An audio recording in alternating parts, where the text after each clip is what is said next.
Where do we find Larry right now? Right now. Right now? Mm-hmm. I'm in a suburb of Brisbane that I don't... Excellent. Sumner. That's right. Well done. Well done. I'm in Brisbane, Australia. Excellent. What brings you to Brisbane? The people. Not the animals or the insects. No. But I had a wonderful time here in 2019 when I came and played the West Australian Guitar Festival, stopped over in Brisbane and played a couple of shows that my friend Michael Turner set up for me. And was invited to come back in 2020, but the world stopped for a minute. And but I finally came back last year, 2023, to play the Gympie Muster, which I'd never heard of the Gympie Muster before, but It's a wonderful festival. And I got to play that and a couple other festivals last minute and some other shows, and it was great. I was here for 2 months. Had a great time, met some wonderful people. And this time it was not last minute, but it was talked about, but it ended up being pretty short notice. Came back to play at Ozfest, which was an event for an organization called Events for the Greater Good. Okay. And I also played the Yowie Festival. I didn't know what a Yowie was before. But I guess it's like playing the Yeti Festival in America. Correct. All right. And then I played a couple of the shows, and I'm meeting people. And today I stopped at this great, wonderful guitar builder. I met luthier Phonic Guitars, and last night I was up at Malulabah Music, and it's been interesting. It's been very great. It's been very nice. It's been great. It's been interesting. I haven't seen any drop bears this trip. Give it time. No anacondas. No, that's disappointing. No, it's not disappointing at all. It's all good. So the luthier today, yes, that was an experience. That was something special. Well, yeah, it was very nice. It's a small luthier. He's not short. It's just a small amount of guitars that they make a year, and but they're high end guitars and they're very nice. I like guitar factories. Right. I like seeing how guitars are made and what their process is and what their goals are and stuff like that. Has it always been like that? Have you always looked at an instrument and gone, how does that work?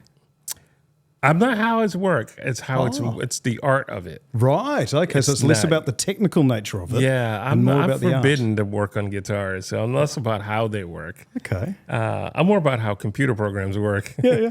And pedal boards and stuff like that. But just looking at the craftsmanship and the art and why they choose certain things to, So is it there's the neck timber and things like that? Yes, and especially when you get into like a super high-end guitar, you get all the fine little details. Most companies, I don't know if Martin started this, but they'll make the same guitar in the very basic model, and then it goes up and exponentially, adding more money. But what they're doing is adding little bits of mother of pearl and abalone and different woods and little designs in it and stuff like that. But essentially it's the same guitar. Right. But that's the art process. It's like, I'm going to put this little, in the middle of spruce, I'm going to put this little thin strip of rosewood down through a line of it and as a border or, So does that help get something out of the guitar when you look at, like if you were to play on an instrument that was like let's say a cheap guitar versus something that you could appreciate as a work of art, is there a difference to the craftsmanship in the way that you play, or is it in you? Well, that's a tricky. We're interesting human beings, or I should say, human beings are very interesting. And when you look at a guitar, if it aesthetically pleases you, you tend to play it differently. Right. Okay. You want to. It may make you to play more. But then you also have guitars that there's no frills. Yep. And I know people that have that beach guitar. Doesn't even have a case. No. It's been on the beach. It's the same strings on it for years, but it sounds great and it plays great, and you're not afraid to bring it up. It's got dents in it and stuff like that. Well, they'll pick it up immediately and play and not think about it. But then they also might have the guitar that lives in a case, and they open it up and I call it the new wonder thing. And I think as a player, we should always strive to go back to that.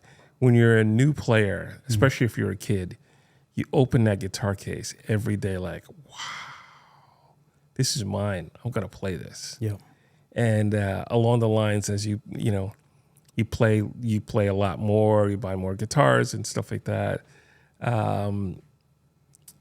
you lose a little bit of that. Oh, really? Yeah, you pick. I'm going lose to the play wonder. this guitar. This is cool. Yeah. But when you're that kid, you open that guitar case and it's like That's your world right there. Yeah, right there. Okay. But did you do that? Did you sit by yourself and just get lost in playing? I still do. You still do? I still do. Right. Okay. So Yeah. there'll just be Larry somewhere just sitting there playing for himself. Guitar has always been my friend. I grew up sick. Yep. I grew up with chronic asthma and bronchitis and pneumonia twice as a kid. Wow. So I couldn't go out sometimes in the summer, but the guitar was always there. And then when you're the sick kid, then some people don't want to be your friend or whatever. I had some friends, but it pretty much was me. I didn't go out when it was super cold. So it's always me and the guitar. So that was your solace, was to just sit After down. my mom threw my drum set out the window, yes. So that's how it started, wasn't it? Where you're bashing away at your drums. I was and- bashing away my drum set. My mom Yeah. told me several times not to do that. And she was a no idle threat mom. Yep. And I kept hitting the drums as she threw them out the third store window. Okay. But you still play drums though, don't you? I do. She can't lift my drum set now. No, she cannot. Yeah, I play drums on records and Okay. for fun. And I'm trying to get better as a drummer now and stuff like that. But I've played on a bunch of records because I can edit. Okay. Yes. Well, that's cool. So like your guitar was the thing that you were drawn to, and it continues to be. And I guess the other thing is that the mastery of moving towards something that you want to attain. That's your journey, isn't it? Like to get to that point where you feel you've accomplished enough. I don't know if I feel like accomplished enough. I mean, the journey is the driving force, right? Okay. It's the journey that's all about. I don't know if I'll ever feel like I've reached. You reach little goals and stuff like that, but there's always something that pushes you. I think if you get to the point where you think, oh, I've mastered it, and there's not more to be learned, then you should probably stop.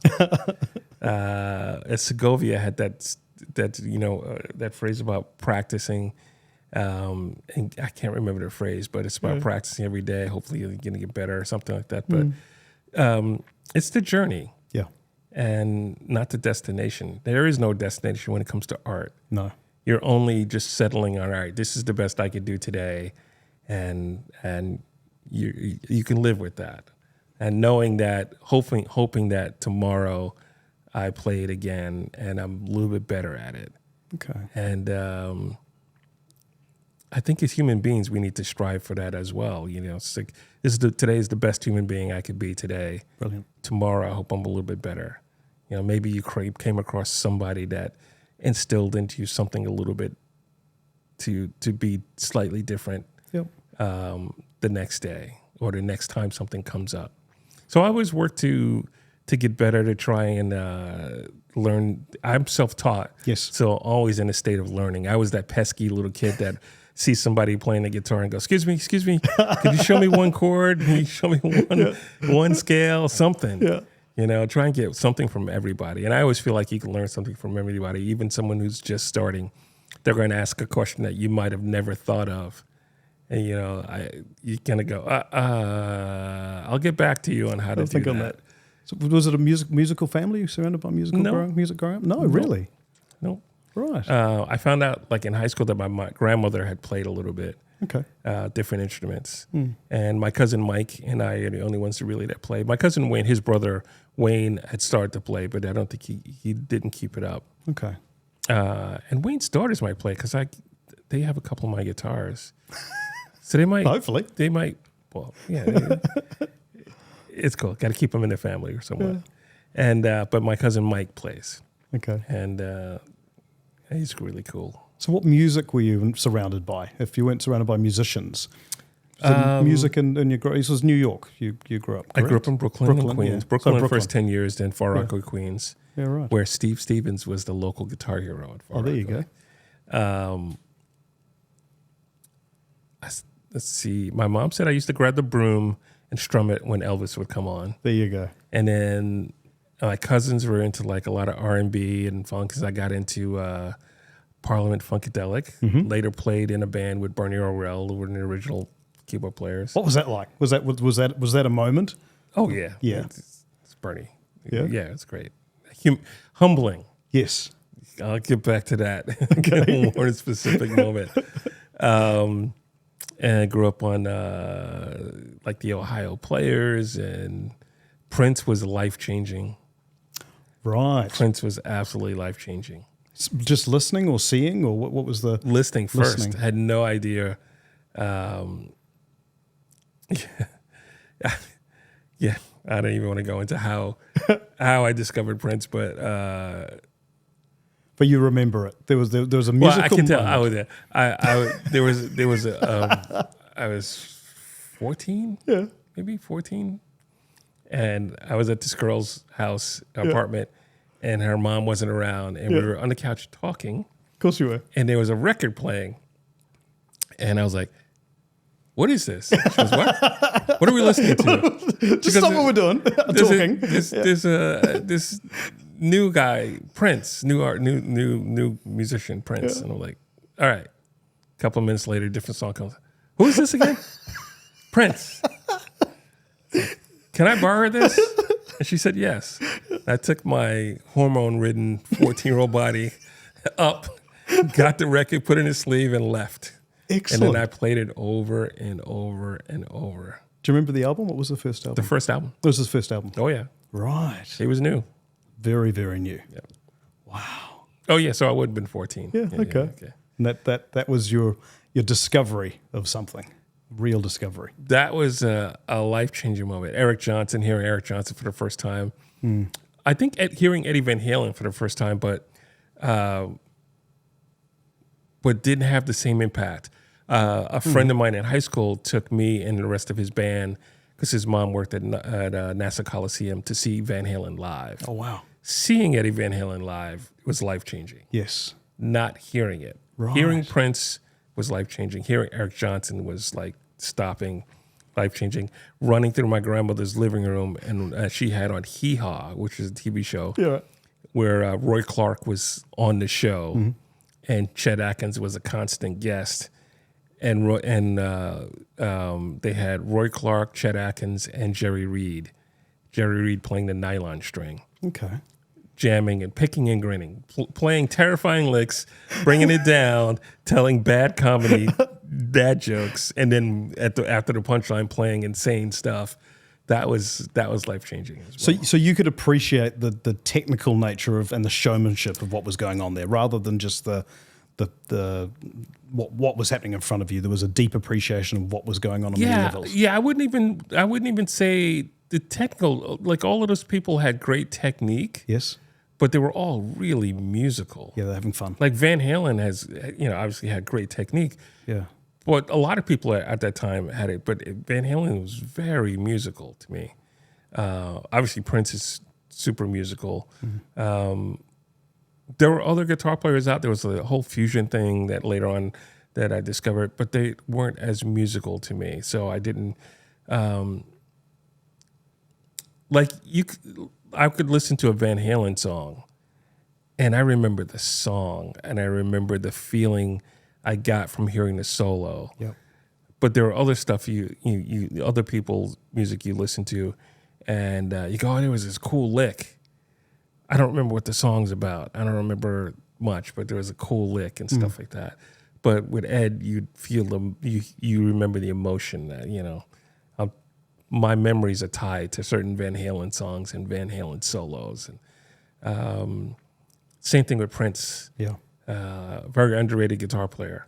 And that constantly astounds me that he's not known as the amazing guitarist that he is. Guitarists know it, But But he's also, I mean, he's a great piano player, plays so many instruments, dancing and singing, and that's the curse of playing so many things well. Of being incredible across so many bounds. Yeah, but you see these YouTube clips of him just screaming like virtuoso.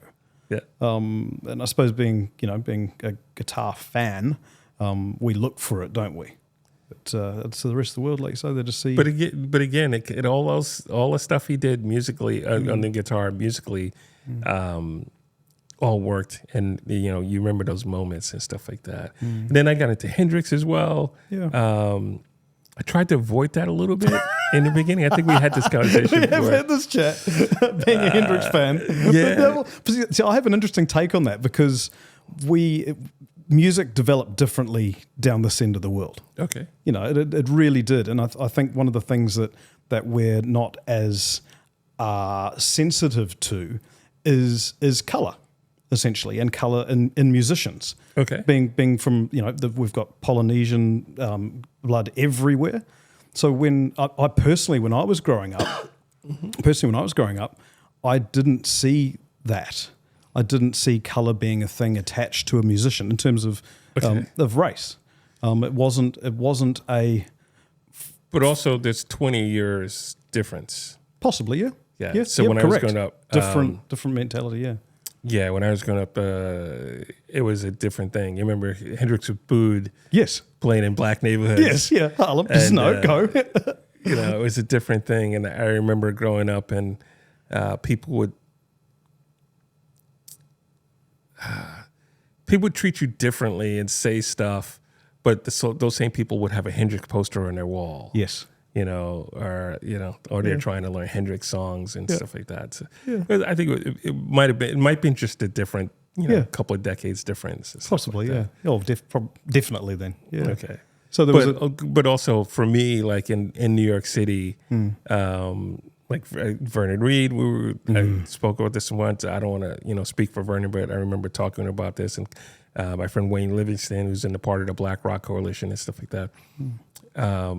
Journalists and a lot of people, if you're playing rock and roll, they automatically lump you in and compare you to Hendrix, which is no one wants to be compared to Hendrix. He is his own thing. Yeah, he's his own thing. Yeah. Meanwhile, there are other guitar players that weren't black that are blatantly dressing like and playing and doing and trying to be Hendrix, and they wouldn't get compared to Hendrix. But Vernon's far from, his style is way different. Yes. Lots of people's styles are different, but they were, So I avoided a lot of the Hendrix stuff until I couldn't avoid it because one of my favorite guitar players is Eric Johnson. Yes. It's all about Hendrix. Yes. And then at the time, Steve Vai and Joe Satriani and everybody they were all the guitar players I was listening to or knew, and they were all about Hendrix. Like, all right, I got to dive in. And then one of the cool things about discovering Hendrix again was discovering,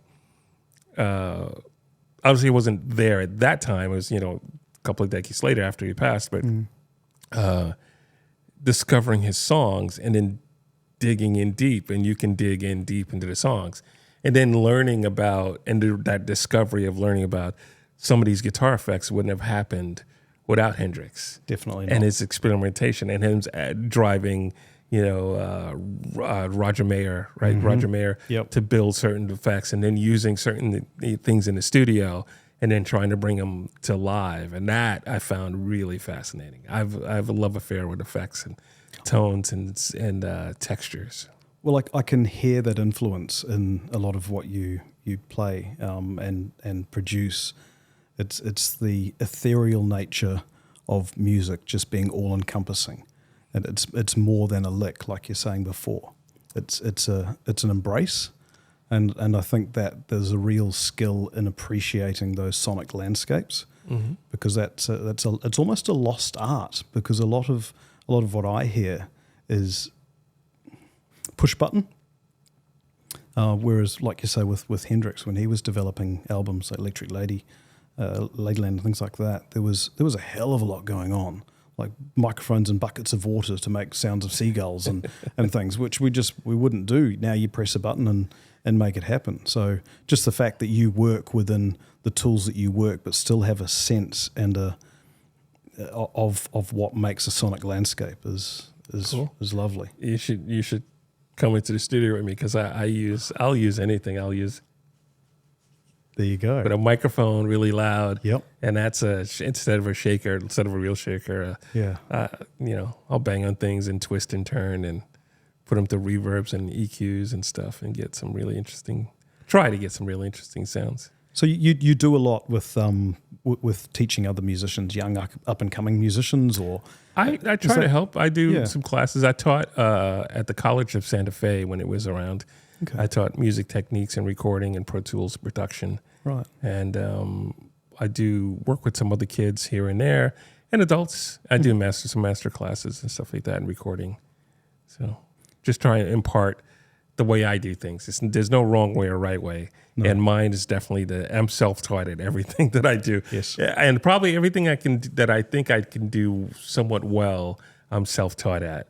So Okay. it's weird teaching other people. It's like, yeah, that's the textbook way to do it. But have you thought about doing it this way or trying this or, opening your mind? Because it's an art form. It is an art form. And if we all follow everything exactly the same, we're not creating anything new usually.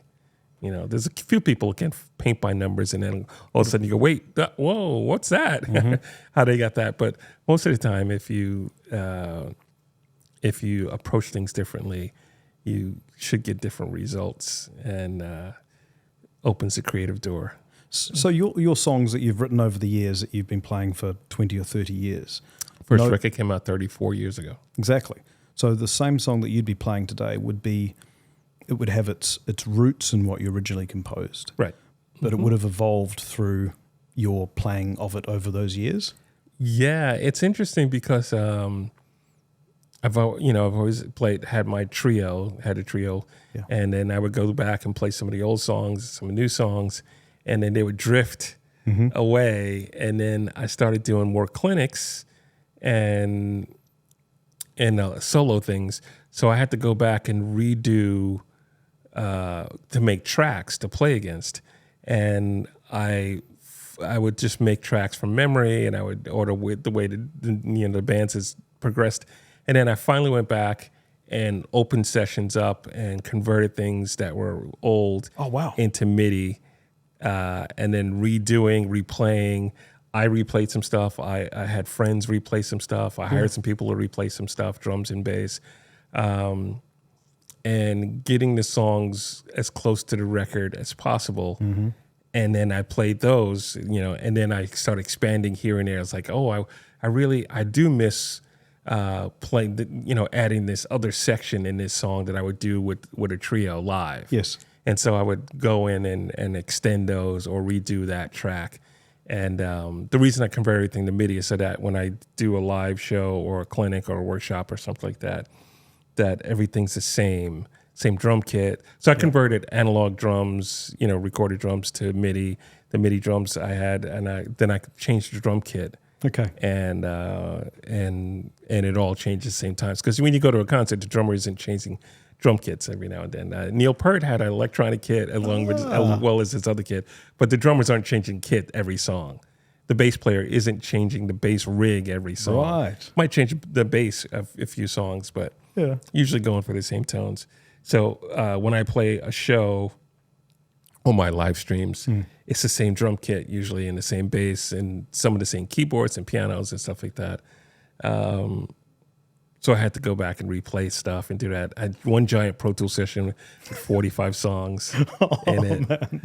It took a while to get there and stuff like that, but it's been fun. It's been a lot of fun. But the beauty in that is I can change the whole kit and the bass sound at one thing and then rebounce everything and then play, and it's a little different vibe and stuff like that. I also have some songs that to not necessarily trick myself, but to keep myself on toes. So I have a couple of songs where during the solo section, different things happen. Okay. And so I might have the same song, 2 or 3 different versions of it, and I can put that in randomly. Like when I go home now, I might swap some of the songs out with some of the versions out. So the next time I start playing it, It's like, oh, there's a little freshness. Oh, it's not right. totally fresh, but there's a little bit of freshness in there. I mean, when you're playing with a pre-made track, you can't have super surprises because it's not following me. I got to follow it. So this way I can play, and it's like, oh, the drummer just did something slightly different, or different accents and stuff like that, different endings, just to keep me on my toes a little bit. So what's your repertoire that I mean, we were just listening before, and the effortless nature in which you just slipped into the song that you played. Doesn't feel effortless. It doesn't feel it looks effortless. Okay. So there is how do you get to that place? How do you get to that place where you're queuing up a song and going, okay, I'm in the zone now. I'm in this song. I'm in this moment.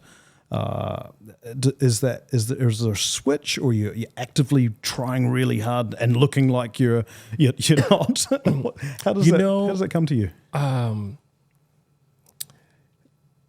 Back in 2008, I did a concert with a bunch of other guitar players, and I got to talk with one of my favorite guitar players, and we were talking about preparation. We were talking about warming up. We both are older and have hand issues and stuff like that, but I had always felt this way, and I've done it, but after this conversation, I really made sure I have it. So he was talking about how important it is to have that sacred space. And even, he has a wife and 2 kids who are grown now, but he always had that. So, the family knew at, say, 6 o'clock for the next hour to not disturb him. He was going to go play. And sometimes it's practice if he's getting ready to do a tour. Sometimes it's just getting lost in playing. So as an artist, I think it's really important to have a sacred space, no matter how big it is. It could be small, but a space where you go in and you're not thinking about phone calls and getting back to people to email, and it's really just to sit and play and explore. And so I have a couple of things like that. One is I have a one-room studio with a vocal booth, and unfortunately, I have an old school mixing console. My computer's there, and that's the same computer I answer some emails on and stuff like that. But I do a live stream, and just on the other side of that, to the right of it, is where I do the live stream, and you can't see the computer screen. So you got no leakage. And I'm used to sitting there or standing there, and I do my live stream, my electric show, and I play. But that's also when I need to get in that sacred space. There's guitar amps, even if I'm not using them, I'm using the Fractal or something like that. There's a drum set there. I can see the studio. I can see the screen. I can't see the screen. I can see the old school mixing console. So if I drop somebody from the 80s in that spot, there's nothing that looks like it's super modern unless you look down and see the Fractal. It's just like, I got a couple of amps from the 60s and the 70s right there. And the drum set, even though it's an electronic kit, looks like an acoustic kit. And you got an old school board from the 80s. So it feels that that's my spot where I just can sit and drift and play. And my dog doesn't quite understand that no do not disturb, but it's all good. She's good. She's allowed. She's good. But. So the 80s, that's your moment of zen? The 80s? No, it's not necessarily the 80s at the moment of zen, but I mean, that's what it feels like. Yeah, you can't. You don't see much modern stuff happening in that spot. No. But the 80s were pretty cool. I mean, if you think about a time of music, you can identify songs by the drum sound, and the reverb, or the first 8 beats.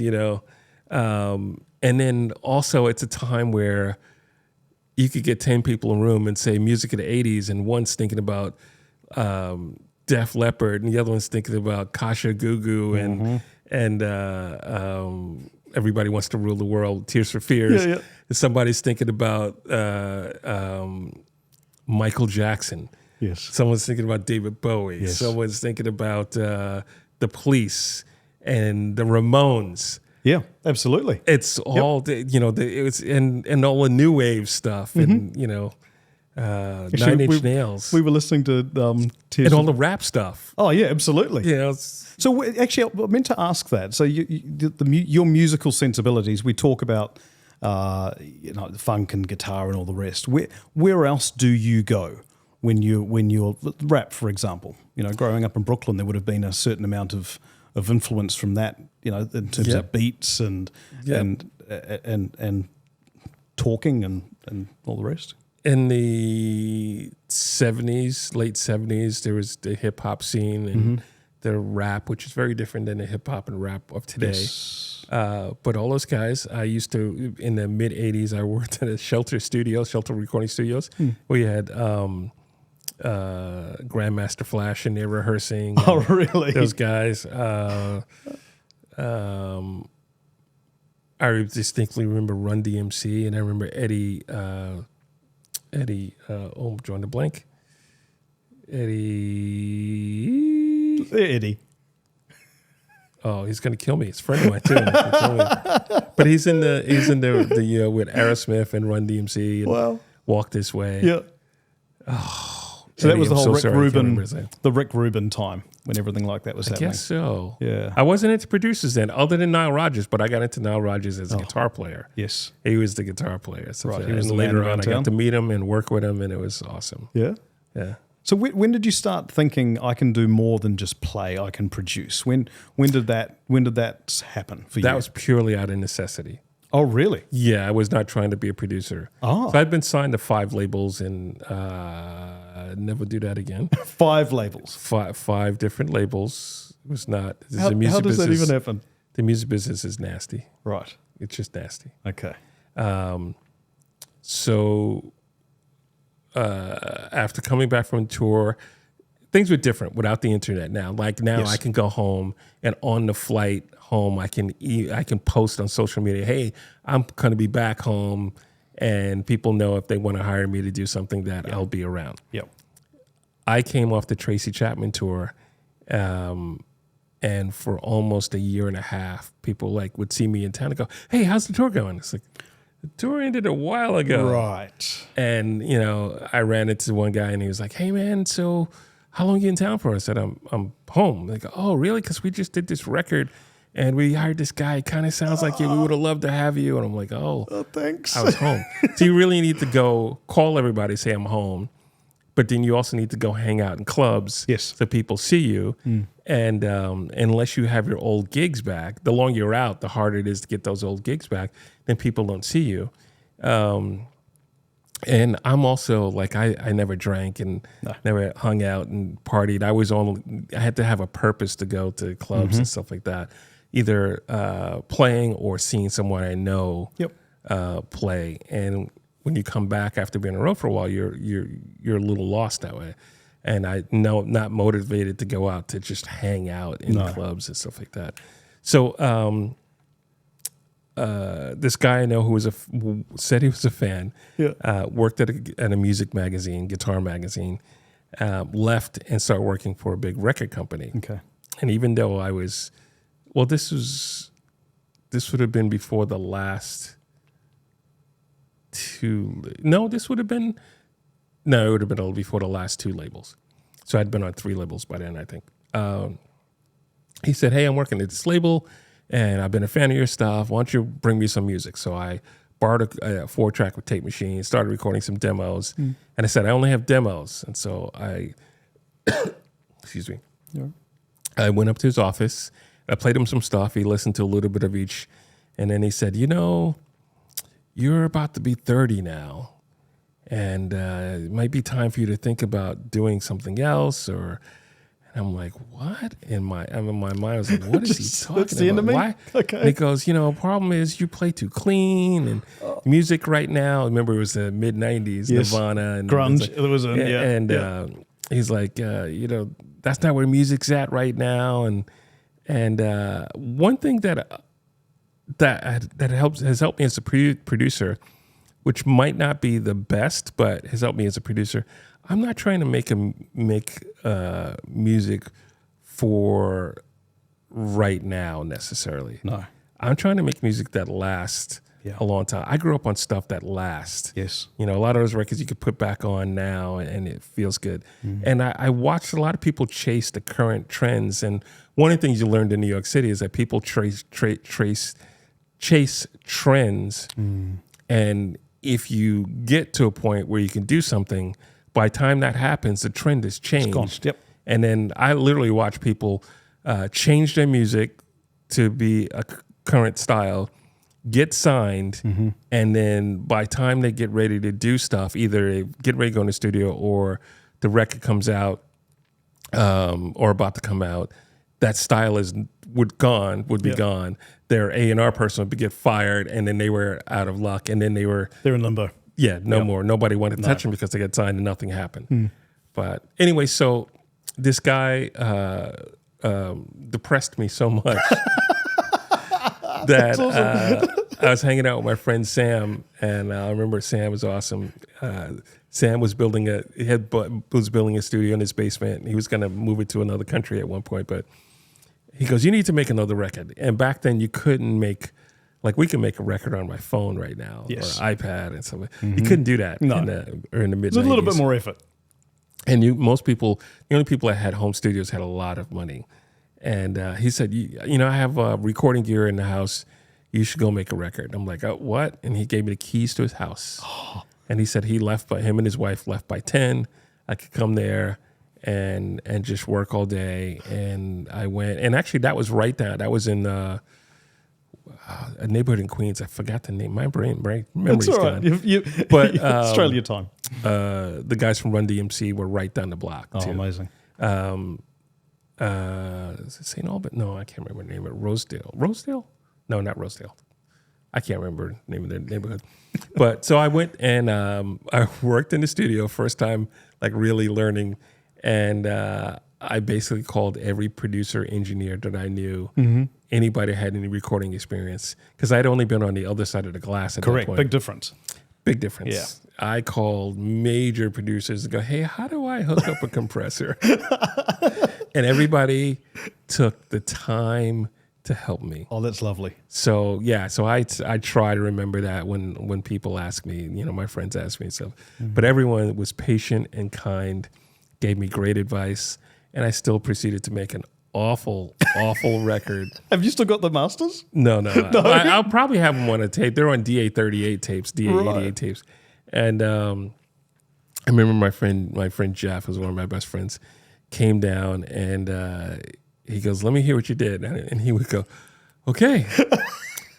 He goes, "Why don't you practice on some of those acoustic?" I was living in a tiny apartment in Manhattan, and I only had an acoustic guitar in the house. Yeah. And he goes, "Why don't you record some of those acoustic songs and practice on that?" And so, remember, in New York at this time, I was Mr. Rock and Roll.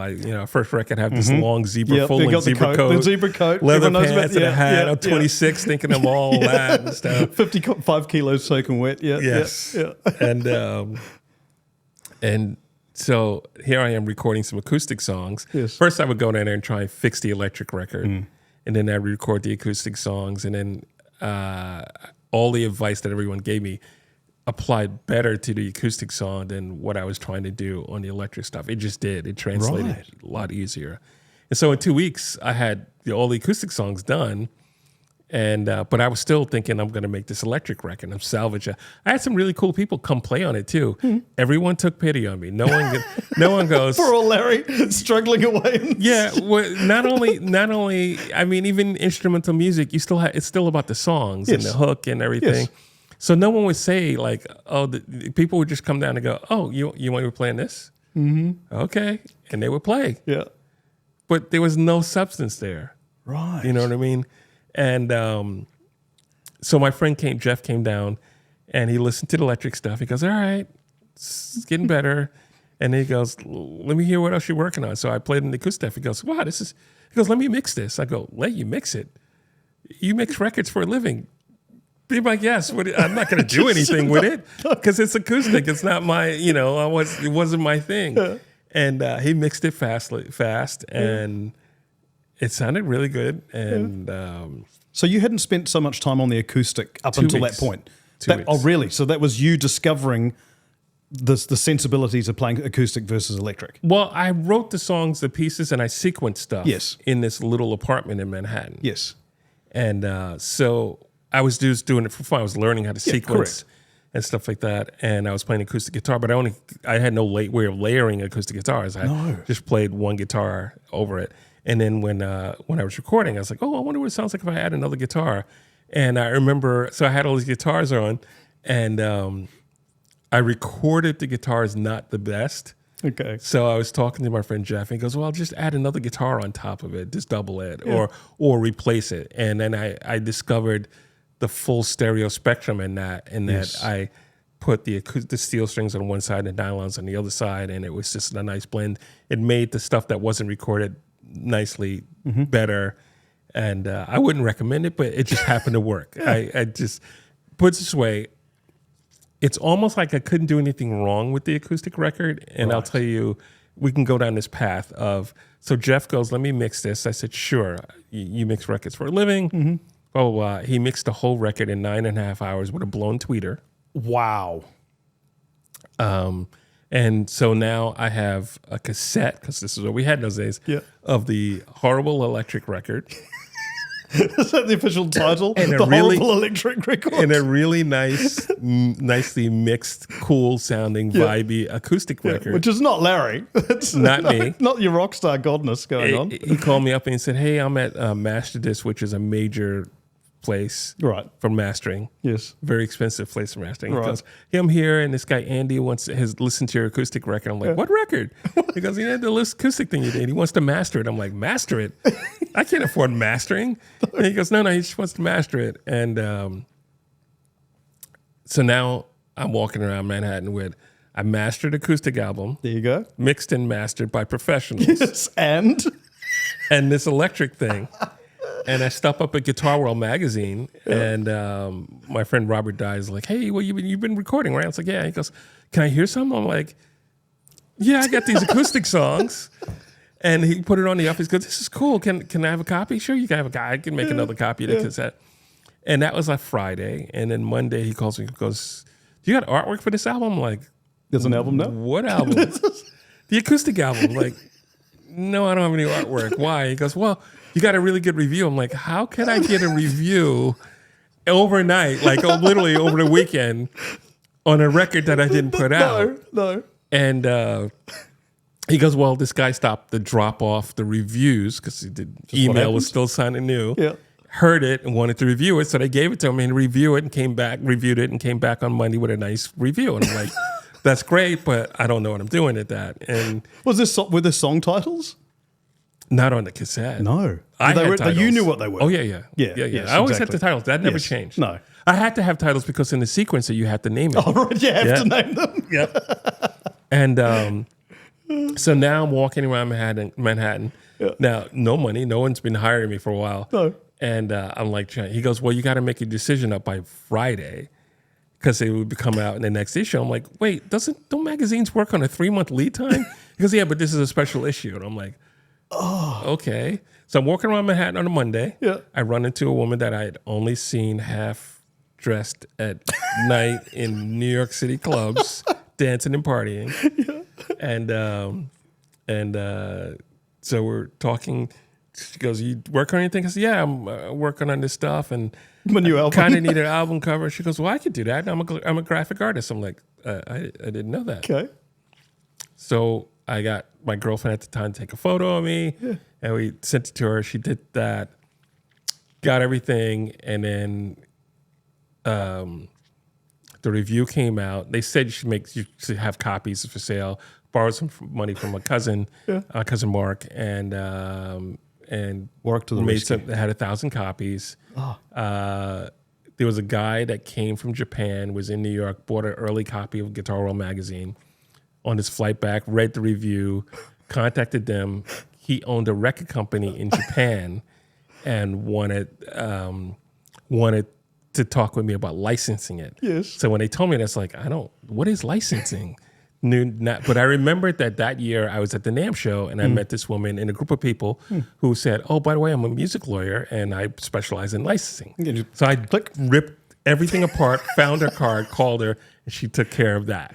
Okay. And it was the only record deal that I can think of that was a positive experience. And it wasn't a record deal, it was a licensing deal, which I knew nothing about at the time. Sounds like a whole lot of sliding door moments that that I could. brought you to that? This train was running. I Yes. just had to get out of the way. Yep. So I'll give you another example. So I now have 1,000 copies in America. There's copies being made in Japan that's being sold, but I still have copies in America. Yes. Distribution, was different.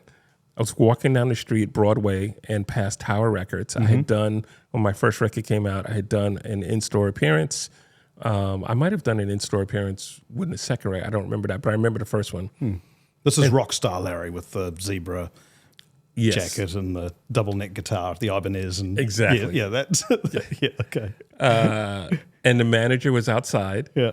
And he goes, "Hey, Larry, how you doing?" And talking to him, he goes, "You got any music out?" Well, yeah, I do. It's different. He goes, "Oh, cool. What labels?" It's not on a label. Who's the distributor? I don't have a distributor. He goes, "Oh, hold on a second." He goes inside, hands me a card. He goes, "Call these people, and they're right here in Manhattan. And when they distribute it, let me know, and we'll buy copies. We'll get you in to do an in-store." Perfect. I'm like, okay. Because I remember people saying to get distribution was It's a problem. hard. Yeah. Yeah. So I remember calling the guy and lukewarm response, and then I was going to mail it, but I was like, I'm not going to spend $5 to mail CDs. I'll just take it there. I dropped it off. Yeah. A couple of days later, I get a call from him, and he's like, "Hey, we'd like to buy," I think it was 300 copies of it. I'm like, "Wow, you like it that much?" He goes, "I haven't listened to it, but Tower Records and J&R Music World ordered a bunch." I'm like, "How did J&R Music World find out?" And so I had a distribution deal. Just like that. And again, in the music business, in the end, they were not nice. They were not nice. The music, we could go down a rabbit hole of the music business. That's a whole other show. But in order to get paid the last payment, I was on a panel on people. This is how less, not many people were doing it. I was on a panel at CMJ, College Music Journal, on independent artists. And the owner, president of the distribution company I was on was a few people seat down on the same panel. And I was trying to be nice and not say anything. And someone said, "How have you found distribution?" I said, "Funny you brought that up. I'm on a Bell's own distribution, and he's the owner. And they haven't paid me yet. But they want, but they want more copies. But I can't. They won't pay me until." That's your soapbox right there. Yeah, it's a whole nother world. I don't want to go down there. No. But afterwards, he came and he goes, "You'll have your money in the morning." Okay. But it was just another music business lesson. But the whole process, basically, I had to just stay out of the way. Yes. I didn't do anything. Karma took its I had course written songs and- before, and then wasn't planning on doing anything with it. Got it mixed, recorded, got it mixed, mastered nicely, distribution, review, everything by just staying out of the way. Right. Not saying no, not being like, no, this isn't what I do. Yeah. It's like, you really want to do it? Okay. Yeah, let's make it happen. kept me in the music business.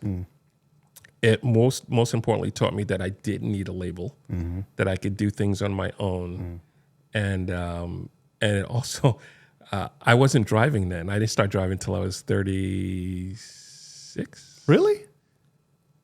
Is that just a situational I lived thing, in New or- York City. So you just don't drive in New York City? No. Okay. But I was like, I could do this and sell CDs out of the trunk of my car. My friend's like, "You don't have a that car guy in Times Square. You don't drive. You don't have a car." No, okay. I need a distribution. Yeah, okay. But it gave me the confidence that I could do it. So when I got some money, I bought recording gear. Yes. And I said, I'm going to make my own records. Yep. And then other artists, I moved to San Diego. Other artists found that I had gear and asked me to help them with their projects. So I helped a couple of artists, and then later on they came back. Yeah. They said, "We like what you're doing more than what they were doing in other studios and stuff like that." And so trying to redo that electric record was delayed because I was working on other people. It opened up a whole other career path for me, which is producing. So your sentiment and musicality, you produce a lot of world music. But I didn't get to world music until I moved to Santa Fe, New Mexico. Okay. Yeah, So so that was producing singer-songwriters and rock and pop stuff. so that's how your path to the Grammy came about, was moving to Santa Fe and I moved back to Brooklyn to work for these pop producers. And again, that was the music business it still is just it's not the nicest world. So after a year of that, I did. But the two things that I loved from that, I had the boy band and the girl band that I was coaching. Yep. And they were young. They were 12 to 18, and and some of them have gone on to do some good things. Thundercat came out. Thundercat was one of those. Yeah, he's on his second double Grammy award winning. Yeah, okay. Yeah, he was 12. So I got disheartened by that, and I wasn't sure what I was going to do. My grandmother had just passed away. I had gone down to Alabama for the funeral, and then came back and said, maybe I'll move to Alabama for a little while and recenter myself. Okay. And I got a call from this artist I had produced in San Diego, Eileen Meyer, and she wanted to do a second record. Right. And she was living in Santa Fe. So I said, I will come to Santa Fe and do the record, and then I'll sort out what I want to do after that. And I was actually supposed to fly to Santa Fe on September 11th. Oh, wow. Really? Yeah. Not on eating those planes. Okay, this is not woke up that morning at my friend Phil and his wife Laura's house, and the world changed that morning. And but when I finally got to Santa Fe a couple of weeks later, I was still I didn't know how shocked I was, but I was still in shock. And so I was living in Eileen's living room where we were going to record, and her roommate had separate rooms and stuff like that. But I got to meet people in Santa Fe, and it was just a welcoming experience in this big sky, and started working on the record. And it's a whole process there, but I ended up staying in Santa Fe for a while. I met a woman there. I got married. Was there. I was in Santa Fe for 10 years, and I met a lot of different type of artists, and introduced to my life is also leading in a sense that, so right before when I decided I was going to go to Santa Fe to produce this record, a friend of mine, Alex, who's always gigging and doing wonderful things, called me up and said, hey, there's this gig with this artist EK, and it's in Minneapolis, and her band left. Right. So I literally learned EK songs, like, part one rehearsal in and on the phone. Yeah. On the plane. And on the plane, I go, EK, what's this gig we're doing? She goes, it's a powwow. I'm like, what do you mean a powwow? She goes, yeah, it's a Native American powwow. It's going to be 10,000 natives there. I'm like, so I grew up on the East Coast where natives were taught in the past tense. Right. And it was a powwow. Like, full-on teepees, bonfires. Whoa. It was a powwow. And it was amazing. Yeah. And I had some cool moments there, interacting with some natives and the whole bit. Yes. Come back to Brooklyn. Everything's fine. That was a great experience. Still going to Santa Fe. 9/11 happens. I finally get to Santa Fe. Yeah. And it's a great experience. I go back to Brooklyn for a little bit, and then I have to come back to Santa Fe. And before I got married, I was engaged to my wife at the time. Yeah. And got invited to, we were holding a fundraiser for somebody for something, and I was antisocial at that moment because it's a whole, I was in a different world. Okay. It's a different. I can't imagine Larry being antisocial, but that's it was a different world. I'll tell you after the camera's out why it was a different world. But so I'm hiding in the corner playing guitar, and someone said, "Hey, we're doing this public fundraiser. Would you play it?" I'm like, "Sure." So I didn't know anybody in Santa Fe musician wise, so I imported some chocolate. Our friend Tony James, who was in Maggie's Dream, and he's on Out of the Box, the TV show. Yeah. Oh, that's your friend. Yes. And Mark White, the bass player from the Spin Doctors. So just brought them along. It's imported some more color into Santa Fe for a second. And we had this show, but we were opening, and the headliner was this Native American artist named Robert Mirabal, who was actually big. He's a pretty big Native American artist. Yes.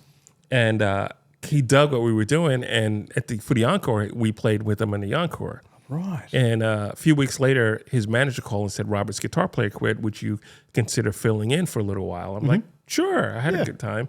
And that turned into 15 years with Robert. Wow. And then Robert's label years later, they had seen that I was doing some producing, and they come by the house once, and so I had a little small studio, and so they asked me to produce this artist who used to sing with Robert, Shelley Morning Song, and it was a pretty cool key record in Native American meets folk pop kind of thing, and then.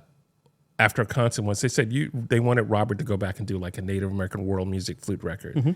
And then they go, yeah, and Larry's going to produce it. I'm like, what? Did Larry do what now? I don't, what is a flute record? What's a world music record? What's that? And so we agreed to do a series of 3 records. And the first record came out. And I remember them talking on their phone. They go, yeah, it did good, but it didn't get nominated for a Grammy. I'm like, of course it would. Why would it get nominated for Grammy? Not even in my wasn't on your radar. thought process. No. And then the second one came out. I go, yeah, this was going to get nominated. I'm like, for a Grammy, really? And it did. And then we were like, we're not going to win. No. And I remember we were in Hollywood, Florida, playing this big thing the night before the Grammys, and we looked at each other and go, we should go. But there was no way to go at that point. It was the 50th anniversary of the Grammys too. Yep. And so just a little event, just a little blip on the radar of the Grammys. We should have gone. And why should you have gone, Larry? Because we won. Oh, you won! Right. And then we said, all right, if the third one gets nominated, we'll go. But the third one did get nominated, and we still didn't go. It did not win, though. Okay. So the process of developing an album for something musically you didn't even appreciate at that time, the flute. I appreciate it. I thought the records were great. I'm right. happy with the records. But the Grammy just was a whole nother. I didn't understand. Right.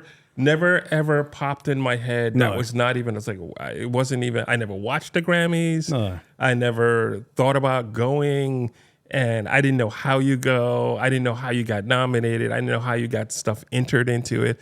It just was never a thought process. And then when he said it the first time, I was like, of course, why would it get nominated for? I don't understand that. So that particular album, Totemic Flute Chants. Yeah, yes, I've listened to it. Okay, and cool. when I listened to it, I didn't. It was quite funny because I just put the headphones on, put the album on, and had no idea what I didn't do any research. I was like, cool, I'm just going to listen to this. I didn't do any research either. No, you did. Oh, good to know. And then the songs start, and I'm like, that sounds like a coyote.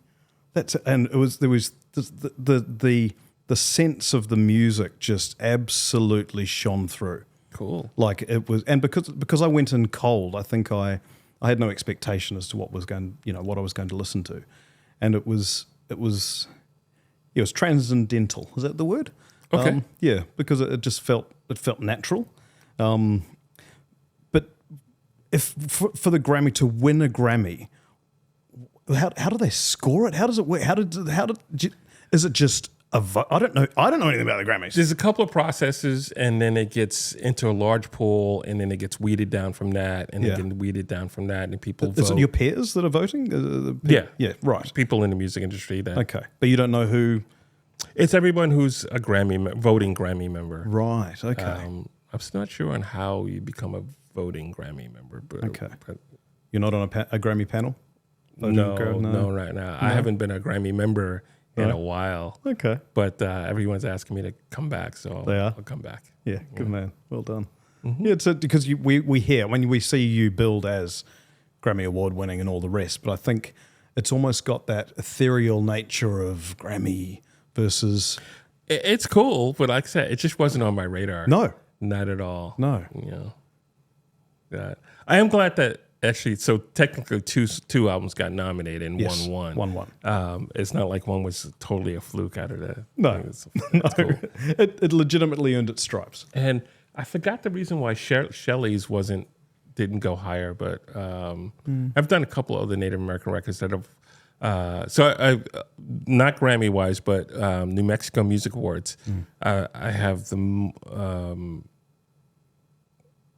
I have a lot of music awards from that in producing and engineering. Yes. I'm not sure if I'm still the largest single holder, but at one point, for a long time, I was the person that won the most, person that won the most. And the reason I'm telling you that is because more than half of them were world music and Native American stuff like that. So I don't feel like, oh, that was a fluke that I did it. No. I had my pride, and I didn't do things the conventional way. Like I didn't listen to any other Native American world musics. I still come from a pop music perspective, and everything I do, whether it's my instrumental stuff, and I think as a producer, if you take 10 songs in 10 different genres and strip the genre away, there's more in common than there's not. Correct. So there's ways to produce, and then you know, it's just it's like taking 10 cars that are different. Yeah. But then you take away the outside shell, and they got 4 wheels and a steering wheel, and they got seats, and you know. Well, that's what you talk about in your masterclasses, isn't it? It's about breaking it down to find those elements that work and appeal. Because I mean, every human being on the planet has listened to hundreds of thousands of songs throughout the course of their life. Yeah. Or this week. Well, exactly right. And so we know what resonates. Sure. Within ourselves. But I think your discussion before about saying that you also want to be on a journey of complete discovery. So the path that you've taken to get to, you know, mastering your cassette tape with your acoustic, you know, you learn through experimentation. You learn through your mistakes. You learn through your successes, and you learn through your mistakes that you think are mistakes that are actually successes, and your successes that are actually mistakes. Yeah, correct. So. Learn by experimentation. Now, I did mention before when we were talking the title of your songs. Now, as an instrumental gentleman, the song titles, do they appear in your brain before the song itself, or is the song there inspired by a moment in time? How does that journey work for you? There's no set way. Really, it just happens the way it happens. Sometimes there's a title. Yeah. Like right now, I have several titles and no songs, but I have pieces of music. Like I usually play. I'll play, and if something cool stands out, I'll record it on my phone. Okay. And then when I'm ready to make a record, I'll listen back, and I'm like, oh, I have 50 ideas, and you go, oh, that's actually 20 ideas. Yeah. You know, but there are certain phrases that stand out and live in my head. Okay. And those turn into songs. It's like, how do I interpret that phrase? Like chinwag. Chinwag. That's not one of them. That's not one of them? There's not going to be a song called Chinwag from the discussion earlier? No? Oh, okay. Disappointing. That may live in my head for a while, so you never know. And then sometimes outside stimulation, like new places. Okay. Will, you know, and I had to learn to... I'll go someplace and there's a lot of outside stimulation. There's lots of cool stuff going on, and I'll try and write at that moment. Sometimes it works, but a lot of times it's not. It doesn't work. So I have to just realize that, you know, I have to record ideas and keep that feeling attached to a place, the memory of that feeling, the memory of that place, the memory of that feeling, the memory of this, whatever the stimulation is, right? And then I can bring that, call it back, because music is tied. Memories are tied to music. Absolutely, yes. So 100%. You hear music, a song, and it brings you right back to same that with place. taste and smells and music especially, yeah. And then there are other pieces like that fight to get out, like they're almost come out like taking dictation. Right. Political Rain came out that way. It just all one thing. It was supposed to be a vocal tune. And I was like, but I don't hear the lyrics, but I hear this. And the whole thing came out that way. It just flowed out. Love's Last Cry, which I played earlier today, but I don't know if you got that. But I was at my friend Tony's house in Nashville, and I was about to head home, start driving home, and then we got a snowstorm. And I remember wanting to get home so I can work on this song. Yeah. And I just pulled out the guitar and started doing it. And I kept doing the melody first, which is rare for me to do the melody first and not the chords. Okay. A lot of times I'll have chords that come out and then I'll get the melody. And I remember Tony yelling at him, "That's cool. What is that?" And I'm like, it's something I'm working on. And that whole song, not recorded, but every step of it was spilled out. Right there, and then I had to wait 3 or 4 days before I get home to record it. I don't know why we weren't set up. Tony's now set up, and he's got a studio, but I didn't have my recording gear there. So you needed to keep that the everything within you Were you scared it was going to slip away? It goes. I have a concept that so art, in a sense, comes from someplace else. Yes. A lot of art comes from someplace. Yeah. So I grew up in apartment buildings in New York, and a lot of artists will joke about that 3 a.m. wake up. Right. You wake up 3 a.m., you have an idea, and you either write it down or you go, I'll do it in the morning. You wake up in the morning, and it is gone. Yeah. So, and when you live in an apartment building, you wake up and you go, all right, this is great there. This is cool. You see the whole thing, and it's complete, finished. But you go, I'm going to do that in the morning. You get up in the morning and go, what was that? Oh, I can't remember. You get your coffee, you get in the elevator, and your neighbor's there going, check this painting out. I woke up at like 3:05, and it just came to me, and I haven't been asleep. I stayed up and painted. You go, that's my song. That's my song. You stole my song. Yeah. It just came drifted down. between the levels, yeah.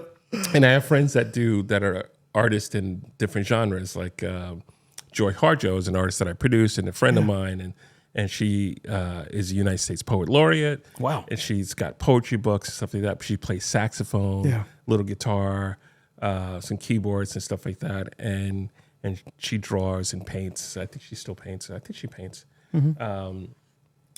So she gets ideas, and she'll start in something and go, oh, that's not a poem. That's a song. Right. Or a music piece. Yeah.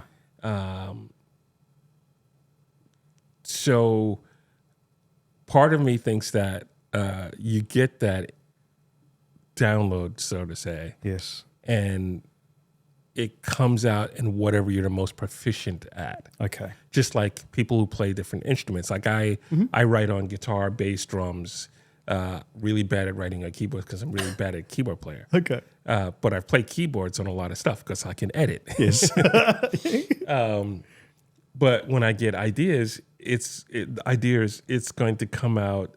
I'm going to flesh it out on guitar or bass first because I'm most proficient at that. And a lot of times I'll hear drum grooves that I go, oh, this is the groove. And I go, yeah, I can't play that. No. I can't play that. I got to work. Let me work on the bass and the guitar, and then I'll see if I can play that. Let me program it, and then I can try and play it afterwards. So you're layering, you're laddering. Oh, yeah. I layer. Yeah. Okay. So I'll record the general idea, and I'll start replacing things in here. There's no set method for me. So I write on all different instruments and stuff like that. I was asked by Holly, a 10-year-old, why your songs have no lyrics. She said to specifically ask you that. Yep. So where are the lyrics living? I have lyrics. Nobody wants to hear them. Some are illegal. And some don't have lyrics. Yeah. They just exist. They are what they are. They are what they are. I never intended to do an instrumental. I always wanted a singer. Right. I love lyrics. I love vocals. Yes. Yeah. But at the time, we went through a bunch of singers in New York City, and nobody worked out. For various reasons, nobody worked out. And I wanted to get out and play. Yeah. So in 89, when I was doing everything, Steve Vai was out, Eric Johnson was out, Satriani was out. I was a fan of Al Di Meola, Earl Klug, a contemporary guitar player. So I was like, I'll just do an instrumental. I want to go out there and do it. We'll get a singer later on. Okay. And when we got the record deal, I wanted to have singers on the record. And I was told by the record company, you can't do that. You can't have multiple singers on a record. Didn't Carlos Santana do that a few years later? Yeah, he ended very well out of it. Singers. Yeah. Had all the hits. I really hate record companies. I picked up on that. Oh, well, you've lived a life. And there's a lot of life to live. I don't have any complaints. It's been wild. It's been really nice. I get to travel the world. Yep. And a lot of people save up to go on vacation, and I go and I try and do shows and entertain people and make a living. Sorry.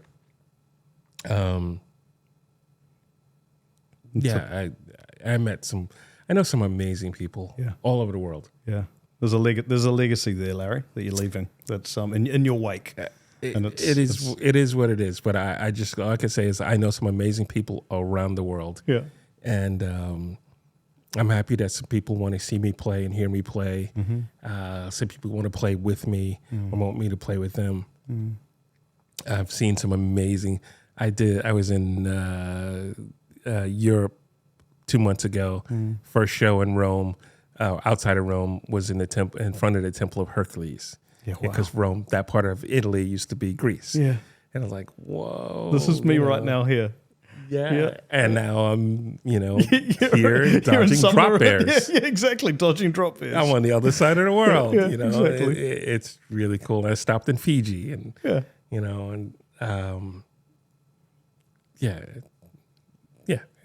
good. really cool. It's very, very cool. Thank you. Sure. Thank you for the chat. Thank you. So, Holly, I don't have an answer for you. I just, some have lyrics, some don't. But the beauty is that you can make up your own lyrics. You absolutely can. And help create your own soundtrack. Soundtrack to life. Well done. Thanks, Larry. Sure. Thank you.